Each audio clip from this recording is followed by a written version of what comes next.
Vamos lá resolver a questão.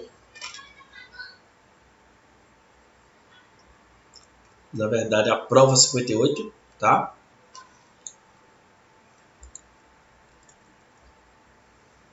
Primeira questão, questão 22. Deixa eu só conferir se essa é a primeira questão realmente.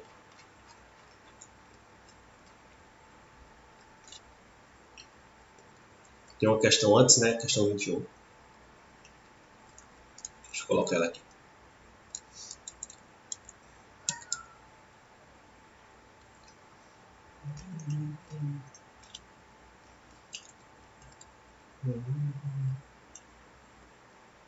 Beleza.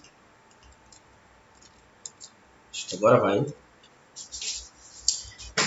Deixa eu fazer o seguinte, deixar uma calculadora aqui aberta para facilitar o nosso cálculo quando a gente precisar.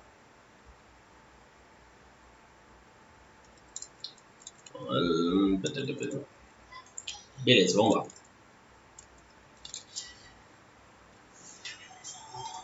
A hipotermia é uma perda excessiva de calor, abaixando a temperatura do organismo nos indivíduos, seguindo a Organização Mundial da Saúde, a uma temperatura de 89,6 Fahrenheit. Já é considerada uma hipotermia moderada, temperatura que na escala Celsius corresponde a... Na verdade aí, ele está falando a temperatura de Fahrenheit e a gente tem que fazer a conversão em Celsius. Lembrar que F menos 32 sobre 9 é C sobre 5, né? Esse 9 e esse 5 representam o seguinte: a cada variação de 5 graus na Celsius vai ter uma variação de 9 na Fahrenheit. Então fica 89,6 menos 32 sobre 9 igual a C sobre 5. Isso vai dar 57,4 sobre 9 igual a C sobre 5. Vai dar 56,4, né?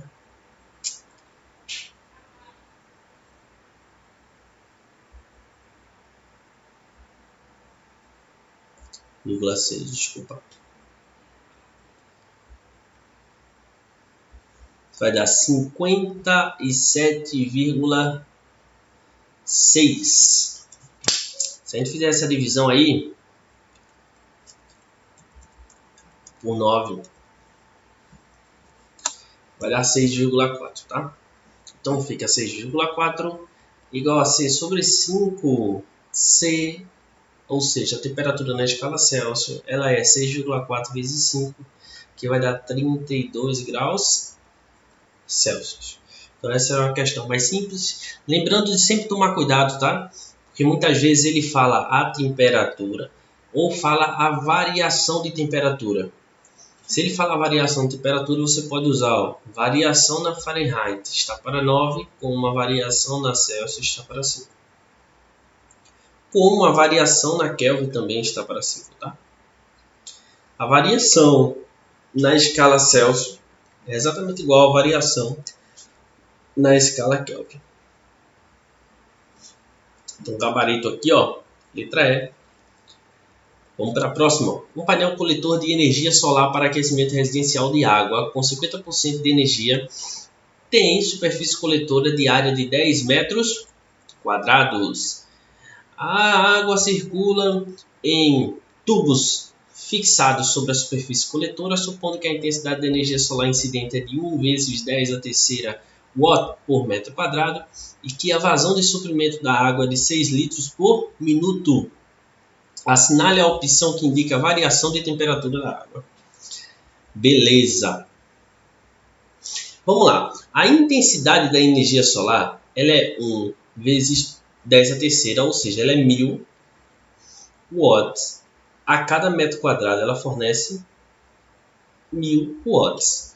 Sendo que tem um rendimento, tem uma eficiência, tá? E essa eficiência ela é de 50%. Logo, a intensidade útil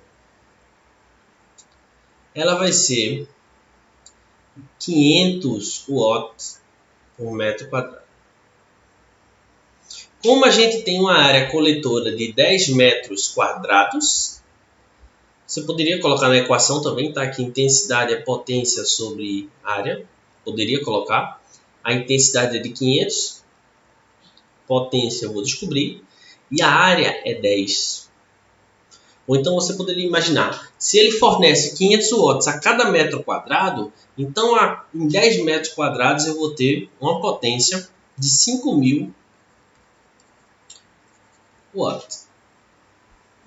A gente sabe também que potência, ele é energia, que nesse caso a gente está falando de calor, sobre tempo.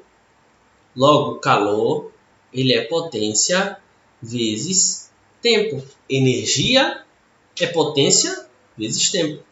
Então a energia aí, ela vai ser a potência, que é de 5.000 watts, vezes o tempo que ele colocou aí em minuto. Ele disse que fornece 6 litros de água por minuto, ou seja, por 60 segundos. Então, ó, 1 minuto tem 60 segundos. Isso vai dar... Não é isso? Ó, são 5 zeros, né? 300.000 joules, tá? Já que eu utilizei tudo aí no sistema internacional. Certo? Vamos lá, continuar. A gente sabe que calor, essa quantidade de calor é a quantidade de calor que ele vai receber para que haja uma variação de temperatura. Ele recebe 1.000 watts, mas somente 500 watts vai fazer com que haja uma variação de temperatura. Então fica MC delta T. O calor aqui está dando até alto aqui. Aqui, ó, 6 litros. Colocando no sistema internacional, a gente vai ter aí 6 vezes 10 a menos 3. A gente tem também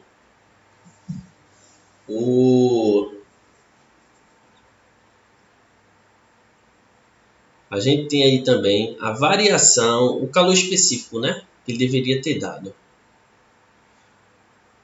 Calor específico, que é 1 grama por 1 grama. O calor específico da água, ele é 1 caloria por grama grau Celsius. Ou vai dar 4.200 joule por quilograma grau Celsius. 1 caloria é 4,2 joules, tá? Transformando grama para quilograma vai dar 4.200. E a gente acha a nossa variação de temperatura, que está dando muito pequena aí. Vamos dar uma lida novamente para ver se a gente encontra algum problema na resolução da questão. Tem 50% de eficiência. A intensidade de energia solar é 1.000 watts. Como é 50% de eficiência, então eu só tenho 500 watts a cada metro quadrado. Eu vou ter 5.000 watts, já que a área útil ela é de 10 metros quadrados. Beleza, achei minha potência. Potência, ela é calor sobre tempo. Calor é potência vezes tempo. A potência é de 5.000 watts. Durante 1 minuto, ele vai receber 300.000 joules. Beleza, tá certo aí. Aqui, ó, tem um errinho aqui, na verdade, ó. Um errinho aqui, ó. Ele deu a massa em litro, né? Eu confundi aqui com o volume, né? Na verdade, a massa dele aqui é de 6 litros, que equivale a 6 quilogramas, né? 6 quilogramas. Calor específico 4.200 e eu acho a variação de temperatura. A minha variação de temperatura vai ser 300.000 sobre 6 vezes 4.200. Vamos ver.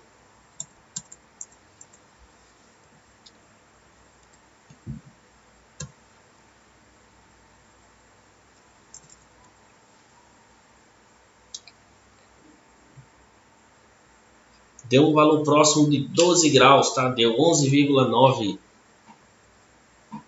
11,9 graus. Então esse é o nosso gabarito, aproximadamente 12 graus Celsius. Vamos para a próxima. Uma barra de coeficiente de dilatação 5π, comprimento 2 metros e temperatura inicial de 25 graus está presa a uma extremidade por meio de um suporte. A outra extremidade da barra B está posicionada no topo de um disco. Quando aumentarmos diretamente a temperatura da barra até uma temperatura final T, verificamos que o disco sofre um deslocamento angular de 30 graus. No processo, supondo que o disco rola sem deslizar, desprezamos os efeitos da temperatura sobre o suporte S, calcule o valor da temperatura. Então, à medida que esse disco ele gira, ele vai aumentando o tamanho da barra. Se ele girou 30 graus, a gente tem que ver qual foi esse deslocamento. Ó. Girou aqui, ó, 30 graus. Eu preciso saber qual é esse deslocamento aqui, que vai ser exatamente igual ao deslocamento da minha barra, tá? Vai ser exatamente igual ao deslocamento da minha barra. O que a roda aí se movimentou vai fazer com que seja exatamente igual ao tamanho da barra. Então, se a barra se deslocou para frente 1 metro, a distância, o deslocamento linear da esfera do disco, na verdade, aí também vai ser de 30, tá? Se ela se deslocou 1 metro, vai ser de 1 metro também esse deslocamento. A gente tem que lembrar, ó, que aqui é o raio dela, aqui é o ângulo, né? Aqui é o ângulo. Então, a gente tem que lembrar o seguinte, que esse comprimento aqui, S, ele é o ângulo vezes o raio. Lembrando que esse ângulo aqui ele tem que estar em radiano. Lembra que quando a gente calcula o comprimento de uma circunferência toda, a gente faz 2πr. Esse 2π, na verdade, é o ângulo, tá? Só que esse ângulo da gente é 30 graus. Se você não souber de cabeça quanto é 30 graus em radiano, você pode fazer o seguinte, ó. Se π é 180, então, se é 30 graus, vai ser quantos em radiano? Então, fica 180x igual a 30π. X igual a 30π sobre 180. Corta o zero, divide por 3 em cima e embaixo, fica π sobre 6 de radianos. Beleza. Então, essa distância que ele percorreu, que vai ser o meu ΔL, é o quanto a barra aumentou de tamanho. Eu vou poder calcular ele da seguinte forma. Θ, que é π sobre 6 o ângulo, vezes o raio, que eu espero que ele tenha dado. Ele deu o raio aí que era de 0,3 metros, porque ele deu aqui em centímetro, 30 centímetros. Eu posso utilizar em centímetro também, tá? Se eu quiser. Então, esse aqui vai dar. Vou utilizar em centímetro aqui. Vou botar 30 centímetros. Então, se eu colocar aqui 30, vai ficar 5π centímetros. Então, vamos lá. Lembrar que a variação do comprimento vai ser o comprimento inicial vezes o coeficiente de dilatação linear vezes a variação de temperatura. O ΔL vai ser 5π, lembrando que ele está em centímetro, tá? Logo, o meu L0, que é o comprimento inicial, ele é de 2 metros, só que aqui eu vou colocar 200 centímetros. O meu coeficiente de dilatação ele é 5π vezes 10 a menos 4 vezes a variação de temperatura, que é temperatura final menos temperatura inicial, que é 25 graus. E esse 5π eu posso cortar, ó, vai ficar aqui 1. Esse 200 vezes 10 a menos 4, isso vai dar 0,02 vezes T menos 25. Quando eu passo esse 0,02 para lá, isso vai dar 50. Fica 50 igual a T menos 25. T igual a 75 graus Celsius. Então a grande sacada é que esse deslocamento linear que ele teve, linear, vai ser exatamente igual à variação do comprimento da barra. Então a gente tem como gabarito aqui a letra B. Lembrando, se ficar com dúvida em qualquer uma das questões, ou você entra em contato através do portal de dúvidas, ou entrar nas mesas, tá? Que é importante, que a gente acaba resolvendo questões e vendo coisas sobre os assuntos também. Ou então entrar em contato comigo, certo? Ou com outro professor. Próxima questão. Para que um balão de passeio suba o ar no seu interior, inicialmente a 27 graus Celsius, foi aquecido a pressão constante até uma temperatura de 127. No local de partida do balão, a densidade do ar é de 1,3 kg por metro cúbico. Nesse local, a densidade do ar aquecido no interior do balão é de aproximadamente quanto? Considere o ar no interior do balão como gás ideal. Então aqui está meu balão.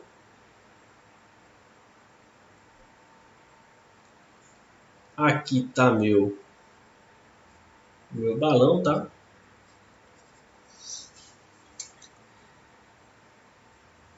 Ele disse que a densidade do ar aqui é 1,3 kg por metro cúbico. Beleza, foi aquecida a uma pressão constante até a uma temperatura de 127. Ok. Então vamos ver o seguinte, ó. Eu tenho que como ele foi aquecido com pressão constante, a gente tem que V1 sobre T1 é igual a V2 sobre T2. Então a gente fica que o volume inicialmente, a temperatura inicial é 27 graus, só que a gente tem que trabalhar com ela em Kelvin, tá? Tem que somar com 273. Então a gente tem aí 300 graus Kelvin no início. V2. E a gente tem a outra temperatura, a temperatura final, que é 127, vai dar 400 graus. Corta. E eu acho que meu volume V2, ele é 4 V1 sobre 3. Houve um aumento do volume, né? Houve um aumento do volume deslocado aí pelo balão. Nesse caso, a densidade do ar aquecido no interior do balão, para que o balão passeio suba no interior, inicialmente a 27 graus, foi aquecido a pressão constante até uma temperatura. No local de partida do balão, a densidade do ar é de 1,3, certo? Nesse local, a densidade do ar aquecido no interior do balão é de aproximadamente quanto? Vamos ver aqui se a gente consegue fazer essas relações. A gente tem que densidade ela é massa sobre o volume, certo? Considerando que não houve variação da massa, né? O que houve foi uma variação de volume e, consequentemente, da densidade, eu tenho que massa é densidade vezes o volume. Então, eu posso dizer que a densidade no caso 1 está para o volume no caso 1, como a densidade no caso 2 está para o volume no caso 2. Então, a gente fica aqui, quem é a densidade quando ele não está aquecido? É 1,3. Quem é o volume? V1. Quem é a densidade no caso 2? Não sei. Quem é o volume? 4 terços de V1. Corto V1. O 3 fica multiplicando, né? Fica aqui a densidade 2 vai ser 1,3 vezes 3 sobre 4. Vamos ver quanto isso vai dar, essa divisão aí.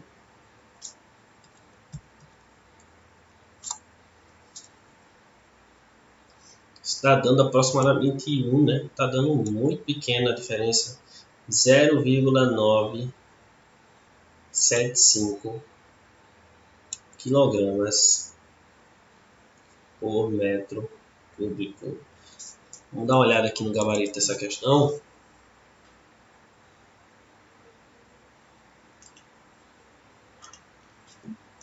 Não lembro se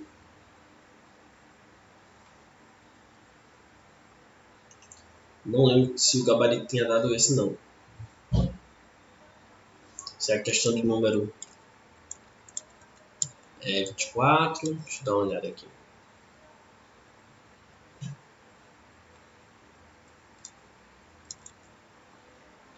Tá dando 0,5, né? Tá dando 0,5. Vamos ver aí.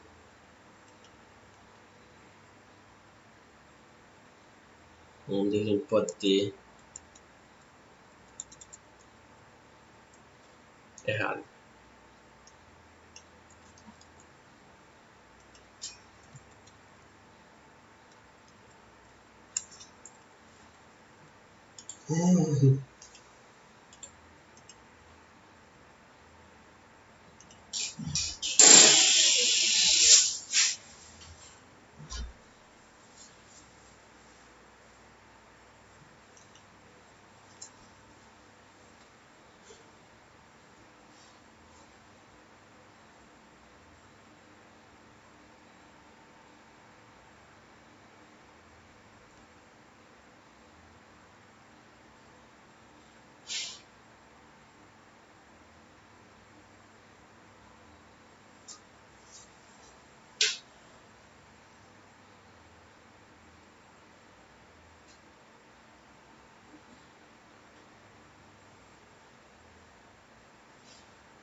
Realmente não tem um erro claro na questão, tá? Eu já vi uma resolução também aqui agora com letra D. Algumas outras que davam 0,975, tá? A de 0,5 não me convenceu. Deixa eu dar uma lida novamente no que ele pediu realmente. Para que um balão de passeio suba, o ar no seu interior, inicialmente a 27 graus, foi aquecido. Tá, eu tenho o volume no interior do balão. E quando ele foi aquecido, esse volume aumentou, certo? No local de partida do balão, a densidade do ar ela é de 1,3. Certo. Nesse local, a densidade do ar aquecido no interior do balão. Esse local, a densidade do ar aquecido no interior do balão é de aproximadamente quanto? Considere o ar no interior do balão com um gás ideal.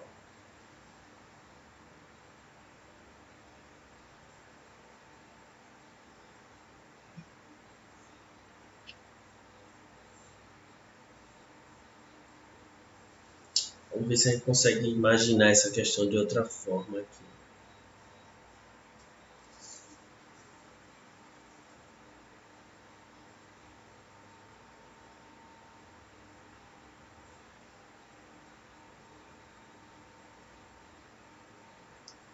Eu sei que o volume 2 ele vai ser 4/3 do volume 1. 4/3 do volume 1. A gente teve um aumento aí de 1/3, né? Esse foi um aumento. Vou botar assim, aumento de volume. Esse aumento de volume, ele foi de 1/3. O que é que a gente pode tirar mais disso? A gente tem que saber também que para eu erguer um balão, no mínimo, né? O peso tem que ser igual ao empuxo. Se o empuxo for maior, aí ele realmente começa a subir. Mas o limite é esse, quando o peso for igual ao empuxo. O peso é massa vezes a aceleração da gravidade, certo?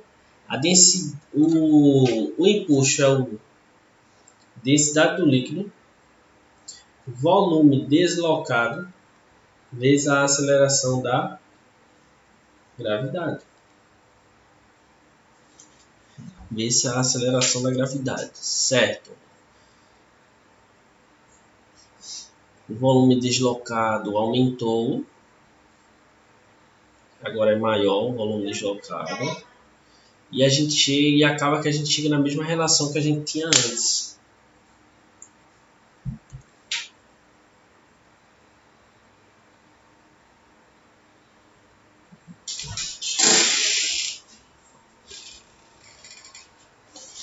Aí a gente fica aqui, massa, se eu cortar aqui as acelerações da gravidade, eu fico que a massa é a densidade do líquido vezes o seu volume deslocado.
Realmente aqui não está batendo com o gabarito, tá? Vou dar uma olhada melhor para ver se realmente o gabarito ele é 0,5.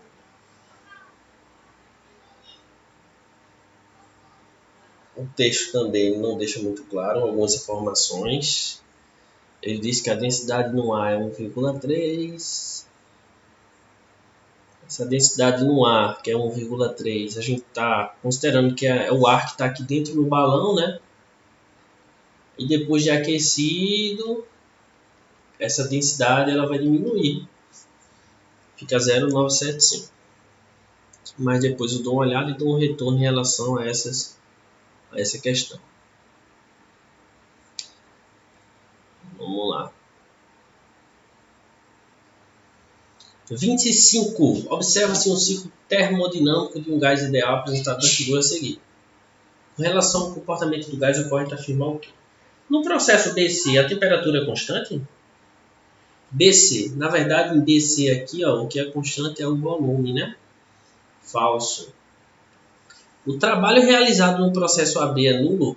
AB não, ó. O AB teve variação de volume. E se tem variação de volume, tem trabalho. Falso. O calor transferido no processo DA é nulo?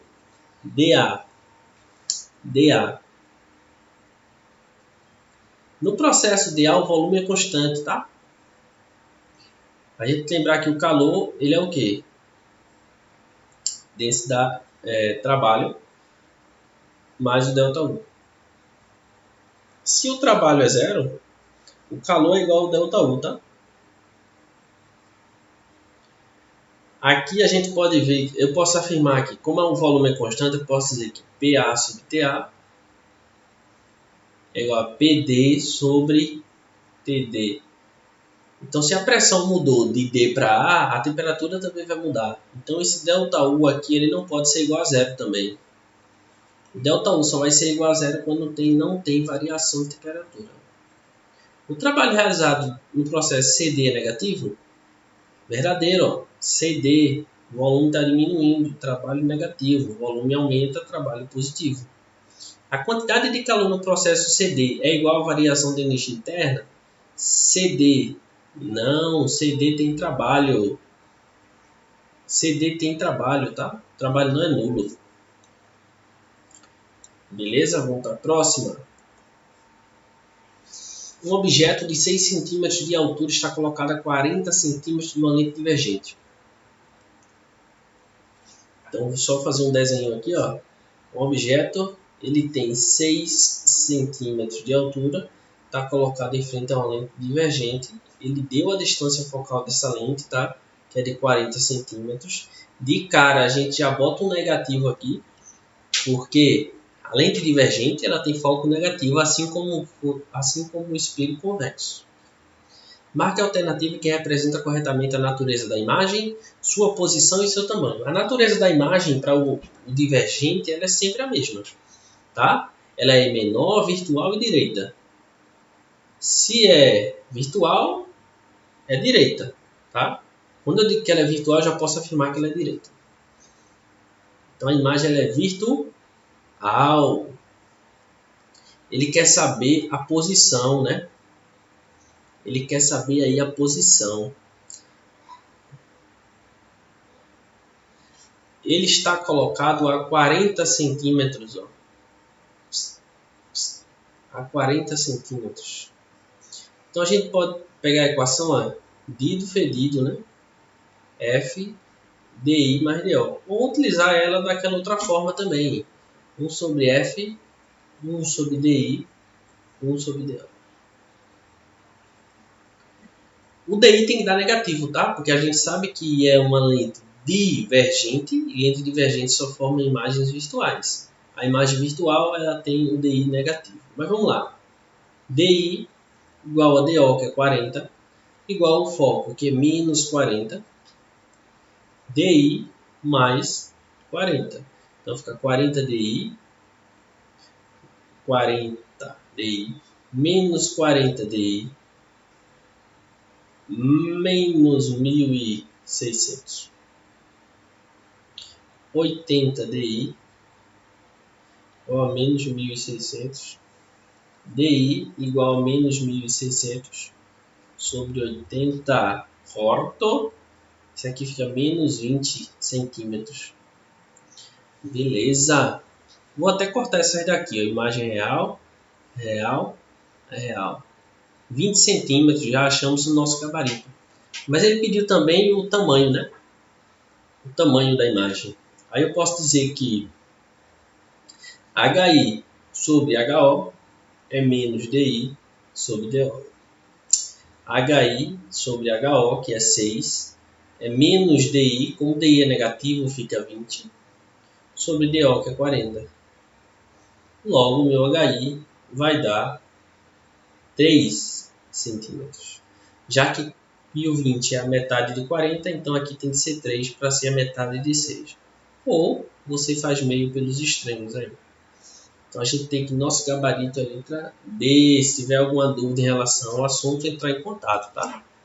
Em relação a esses sinais, as equações, como é que eu vou utilizar, que informações ele dá na questão para a gente saber se a imagem é real, se ela é invertida. Próxima questão. O matemático e físico francês estudou a condução do calor através de sólidos e publicou em 1822 a teoria analítica do calor. Observe a seguir uma aplicação dessa teoria. Um fogão de cozinha elétrico possui entre as paredes do seu forno um isolante constituído por uma camada de fibra de vidro com área total de 1,4 metros quadrados e espessura 4 centímetros. Ao ligar o forno desse fogão, após um certo tempo, a superfície interna da fibra alcança uma temperatura de 175 e sua superfície externa encontra-se a uma temperatura de 35. Considere que a condutividade térmica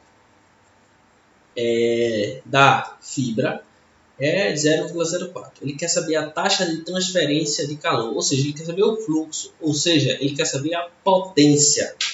A gente tem que lembrar que o fluxo ele é K, A, delta θ sobre L. Esse fluxo aqui nada mais é que calor sobre tempo, tá? Que é a potência, né? Energia sobre tempo é a potência. Então, ó, com muita cautela, a gente vai colocar os dados aqui, olhando as unidades.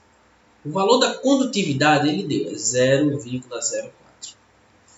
A área ele deu 1,4 metros quadrados. A variação da temperatura foi de 175. E a espessura, o comprimento que o calor vai vencer aí, né? Ele é de 4 centímetros, ou seja, 0,04 metros. Então a gente corta de 0,4 com esse 0,4. Opa, tem um errinho aqui, né? A variação de temperatura é 175 menos 35, né? Menos 35. Porque a temperatura dentro do forno está 175 e fora está 35. Então isso vai dar 196 watts ou joule por segundo. Ok? Então tomar cuidado aí nas unidades.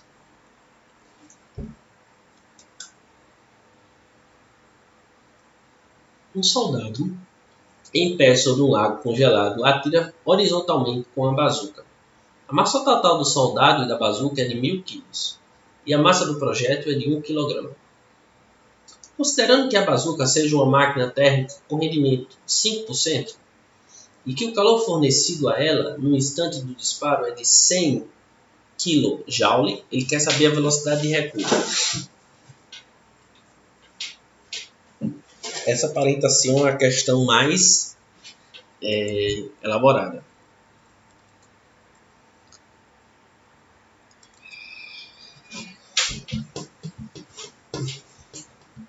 Vamos ver aqui, ó. Soldado mais bazuca. Soldado mais bazuca. 100 kg. Apesar que tem ainda a massa do projétil, né? Daria 101 kg. Mas vamos desconsiderar isso por enquanto. Após ele atirar, o que é que vai acontecer? Vai ter o projétil vai para frente e para trás vai soldado. Beleza. Lembrando que no início eles estão parados, né? Certo.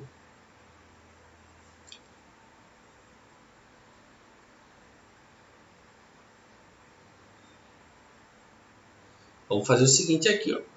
A quantidade de movimento no início, ela tem que ser igual à quantidade de movimento no final. No início, a quantidade de movimento é 0.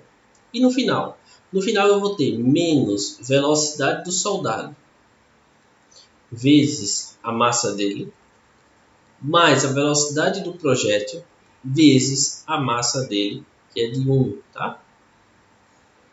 Aqui eu descubro que a velocidade do projétil ela vai ser 100 vezes a velocidade do soldado.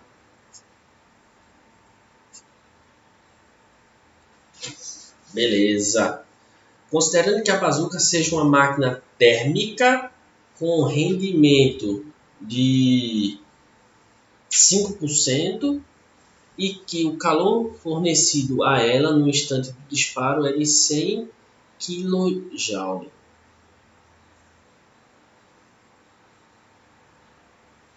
Vou tentar entender isso aí.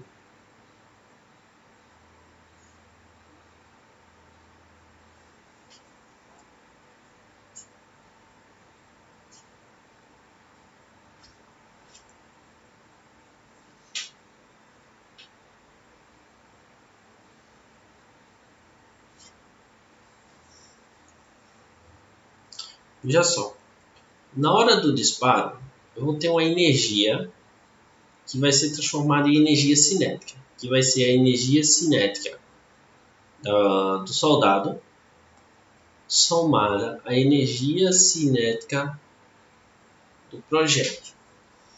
Essa energia a gente pode calcular assim, ó. A massa do soldado, 100, vezes a velocidade do soldado ao quadrado, sobre 2. Mais a massa do projétil vezes a velocidade do projétil ao quadrado, sobre 2. Então, essa quantidade de energia aqui vai dar 50 Vs ao quadrado mais 0,5 Vp ao quadrado. Esse Vp, a gente achou que ele é 100 vezes o Vs. Então, fica 0,5 vezes 100 Vs ao quadrado. Então, fica 50 Vs ao quadrado mais 50.000 Vs ao quadrado. Então, a energia vai dar 50.050 Vs ao quadrado. Beleza. Considerando aí o rendimento da máquina que é de 5%, então essa energia ela vai ser 5% de 100 kJ, tá? Isso vai dar 5 kJ. Então, se a gente for pegar aqui e substituir a minha energia, vai ficar 5 kJ. 5 kJ é igual a 50.050 Vs ao quadrado.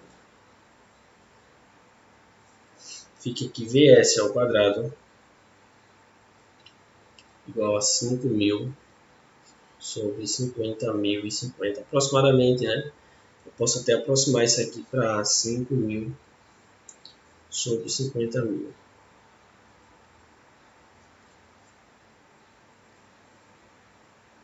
Isso vai dar 1 sobre 10. Ele quer a velocidade de recuo do soldado, né? Ele precisaria tirar essa raiz aí. Se fosse 100 ali, ficava mais fácil. A raiz dava 0,1. Vamos ver se não ficou nenhum errinho aí de cálculo. Acabou que fiquei na frente aqui, né?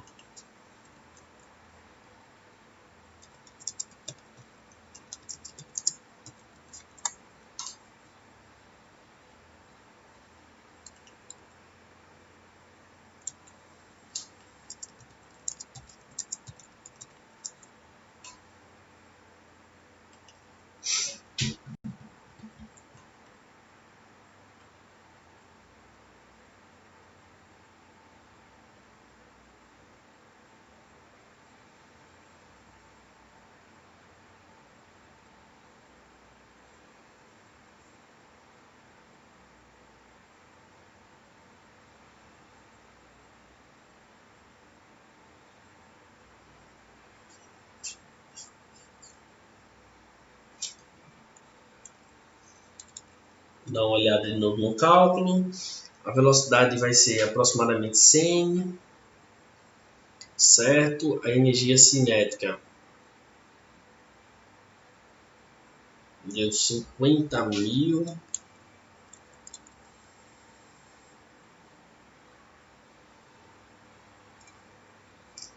50.000, 100 quilojoules, 5% vai dar 5.000.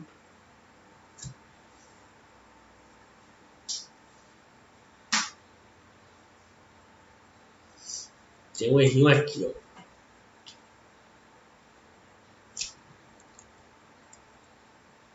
Um errinho de cálculo.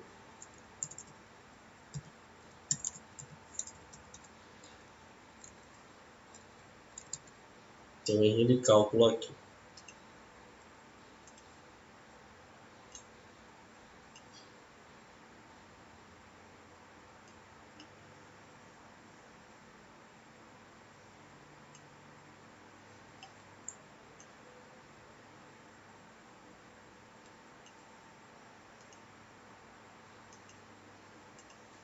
Aqui, ó. Esse valor aqui vai dar 5.000, então é 5.050 VS ao quadrado. Aqui, ó, 5.050, sem um zero aqui, ó, 5.050. Aí isso vai dar aproximadamente 1, tá?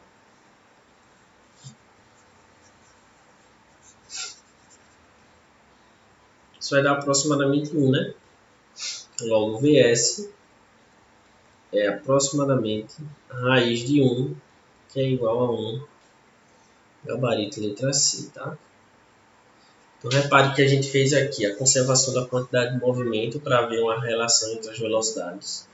Ele mandou considerar como se fosse uma máquina térmica de rendimento de 5%, ou seja, da quantidade de energia que é fornecida a ela, somente 5% ele utiliza para a realização do trabalho. Então, essa energia que vai ser a somatória das energias cinéticas, tanto do soldado como do projétil. Por isso que eu coloquei aqui que a energia total é a cinética mais a cinética do soldado mais a cinética do projétil. Então, gabarito dessa questão, letra C. Ao estacionar seu carro, o motorista percebeu a projeção da imagem de pequena lâmpada acesa de um dos faroletes ampliada 5 vezes sobre a parede vertical. Em princípio, o farolete ele deveria projetar raios de luz paralelos, já que se trata de um farol de longo alcance. Percebeu então que um conjunto de lâmpadas soquete tinha se deslocado da posição original, que mantinha a lâmpada a 10 centímetros da superfície espelhada do espelho esférico. Considerando que o foco ocupa uma posição adiante do vértice do espelho, é possível concluir que agora a lâmpada se encontra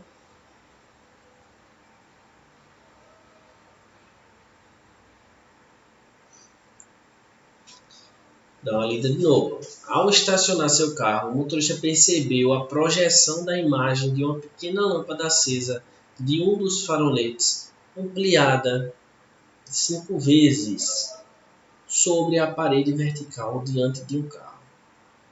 Em princípio, o farolete ele deveria projetar raios de luz paralelos, já que se tratava de um farol de longo alcance. Percebeu-se então que o conjunto lâmpada-soquete tinha se deslocado da posição original, que mantinha a lâmpada a 10 centímetros da superfície espelhada. Certo.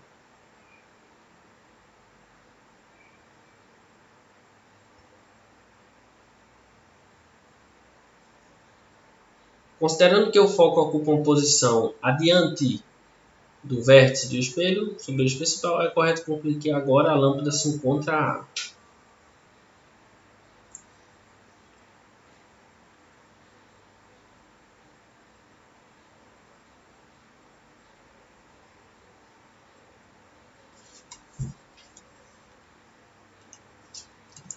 Mesmo assim ficou confuso.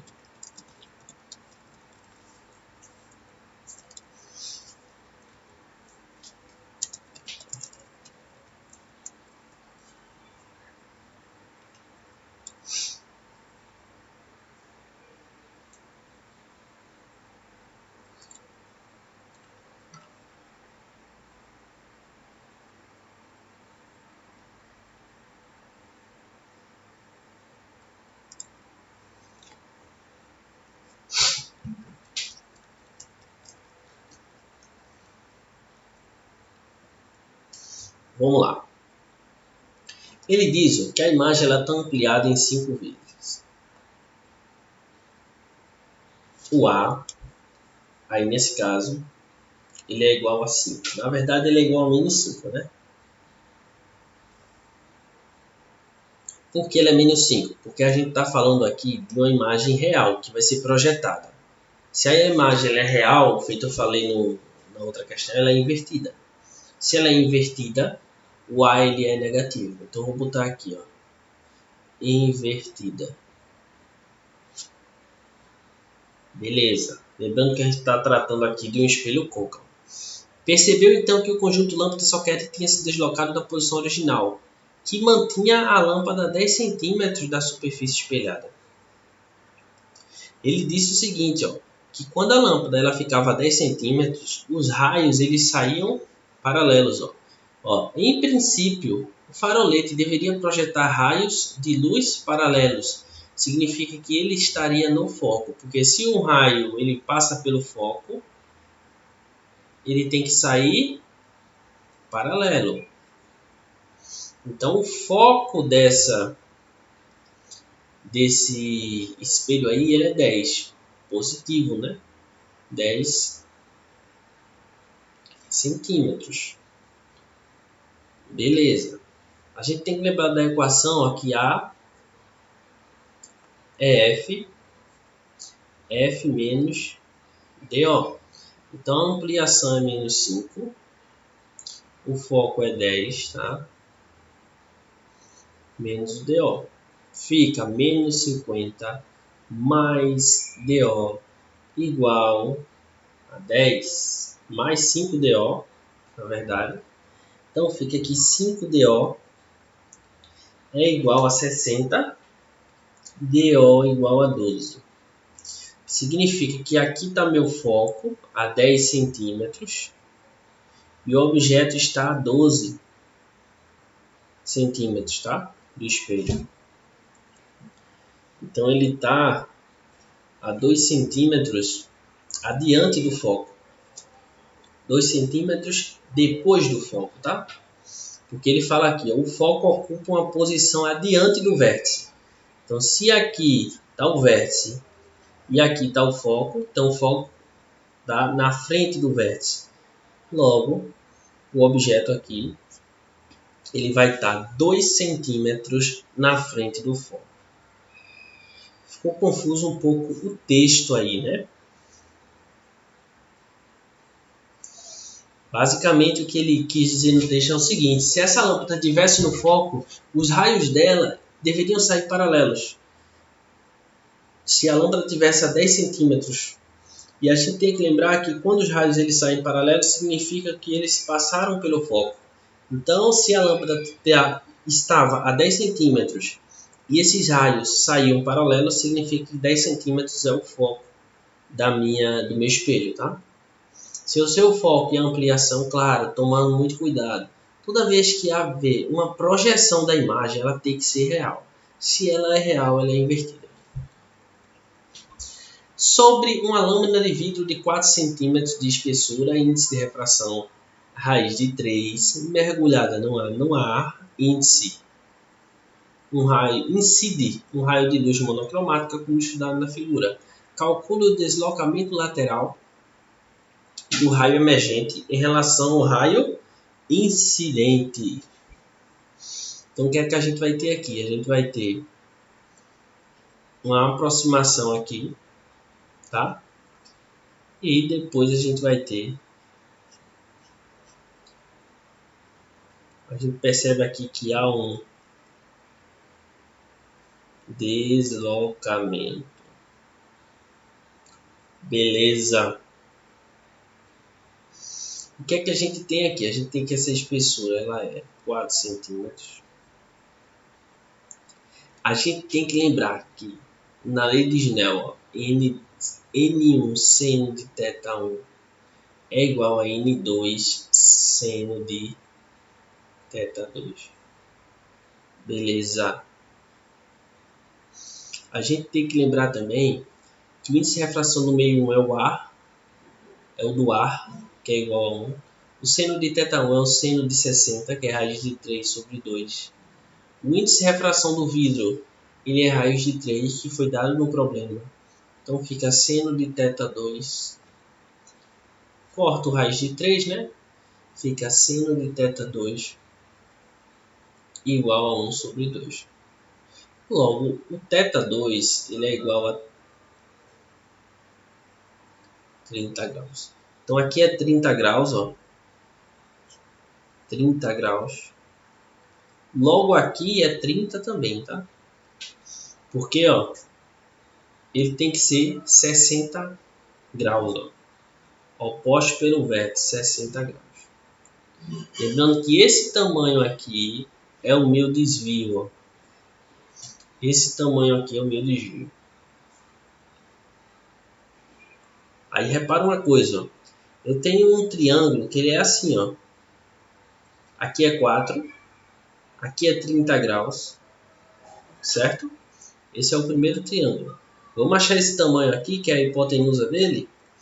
Tenho que utilizar aí cosseno, ó. Cosseno de 30 é igual a cateto adjacente sobre hipotenusa.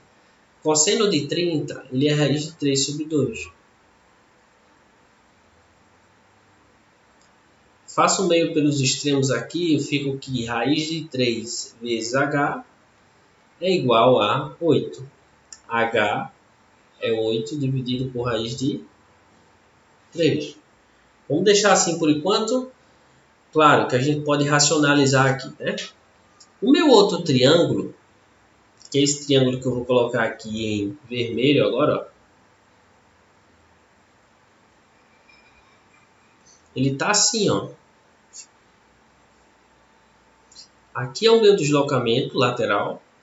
A hipotenusa aqui é 8 sobre raiz de 3. E esse ângulo também é 30.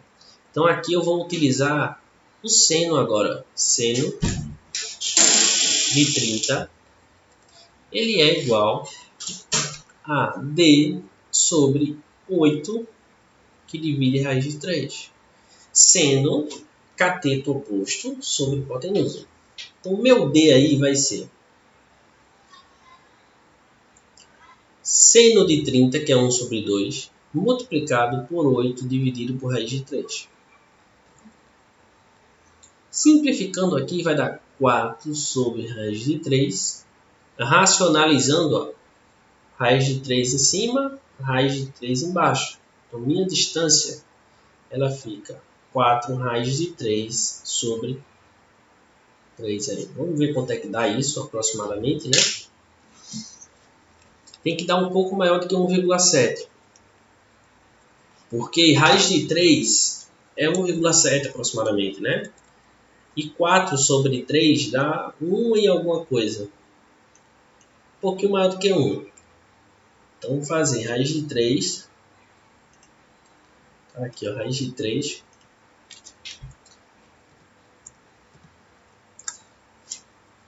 Deu, ó, aproximadamente 2,3, tá? Vou botar aqui, ó, D aproximadamente 2,3. Que tem como gabarito letra C de casa. Ok? Então desenhei aí 2 triângulos. Achei o primeiro utilizando a lei de Snell, tá? A lei de Snell. Consegui achar o outro triângulo pelo fato de ser oposto pelo vértice. E como esses 2 triângulos eles são aqui, ó, perpendiculares, ó. Aí a gente ficou com o trigonometria aqui para acabar o nosso problema. Se ficar com alguma dúvida, acho que essa foi a última questão. Se ficar com alguma dúvida nessa questão ou em outras, tá? Ou naquela outra questão da densidade, que eu vou dar uma olhada. E, cara, caso você queira saber se eu conseguir ver se o gabarito era aquele realmente ou não, entra em contato, tá bom?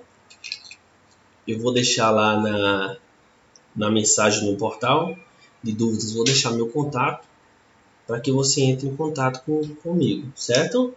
Se tiver mais alguma dúvida em relação a algum assunto em especial ou alguma questão, pode entrar em contato também. Pode mandar sua dúvida aqui no portal. Pode também entrar nas mesas de dúvida, que é o ideal, tá? Então, a gente tem basicamente 3 canais aí para estar tirando as dúvidas nessa reta final. Espero que vocês tenham gostado e um abraço.